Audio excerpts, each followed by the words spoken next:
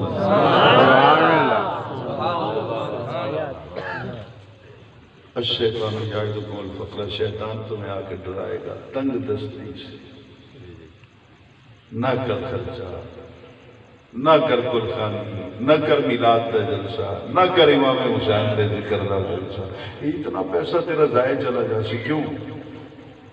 اپنے بچوں کو کاروبار کرا دے تو خیرات تو روکنا شیطان دا کم،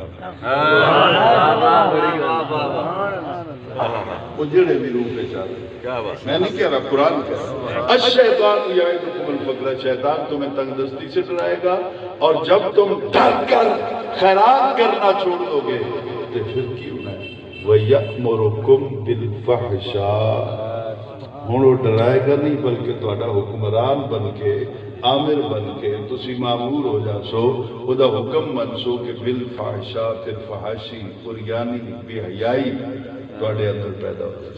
پتہ چلا کہ وہ معاشرے ہمیشہ سیدھے راستے پر چلتے رہتے ہیں جو خیرات کرتے ہیں، جن فیملیز میں، جن معاشروں کے اندر خیرات کا عمل رک جاتا ہے، پھر اس کے بعد اگلا سٹپ بے حیائی ہے، دوسرا کوئی بھی نہیں۔ اور اس کے مقابلے میں جناب قبلہ پیر صاحب اللہ کہتا ہے واللہ یعدکم مغفرۃ منہ وفضلا، شیطان تو ڈراسی نہ ڈرے، ایک کم کر لے اگر کہ اللہ تو وعدہ کرتا ہے قرآن پاک کے اندر کہ اللہ تو دو چیزاں عطا کر سی، ایک تو مغفرت اور دوسرا اپنا فضل۔ سبحان اللہ۔ فَإِذَا قُضِيَتِ الصَّلَاةُ قضیت ضربت کے وزن پہ آئے گا، جب تم پڑھ لو نماز جمعہ، فَانْتَشِرُوا فِي الْأَرْضِ، پھر چلے جاؤ اپنے اپنے کام پر، وَابْتَغُوا مِنْ فَضْلِ اللَّهِ، اللہ کا فضل تلاش کرو، جنس خرید کے رکھ لو، جب نکلے گی فضل ہے، کھیت میں جاؤ جا کے فصل کاشت کر دو، جب وہ اٹھے گی، اٹھان ہوگی، جوان ہوگی، پک جائے گی، اللہ کا فضل ہے۔ تو آدمی محنت کے بعد، طلب کے بعد جو کچھ لیتا ہے وہ فضل ہوتا ہے۔ ٹھیک ہو گیا، فضل کے لیے سٹرگل کرنی پڑتی ہے، بھاگنا پڑتا ہے۔ اللہ کہتا تو صرف خیرات کر، بھاویں 10 روپے کی خیرات کر، جتنی تیری اوقات ہے اتنی کر، جب تیرے کل 72 نہیں تو نہ صحیح۔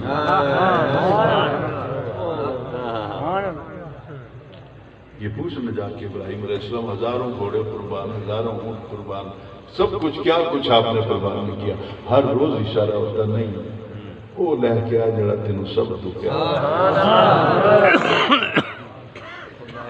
بالآخر حضرت ابراہیم علیہ السلام پہنچ گئے اپنے بیٹے کے پاس، کتنے برسوں کے بعد ملاقات ہوئی، اور جاتے ہی بیٹے کو بٹھا دیا، یا بنیا انی اری فی المنام، بیٹا میں نے خواب دیکھا ہے، انی اذبحک، کہ میں تجھے ذبح کر رہا ہوں، فانظر ماذا تری، تو دس تیری رائے کی ہے دے بارے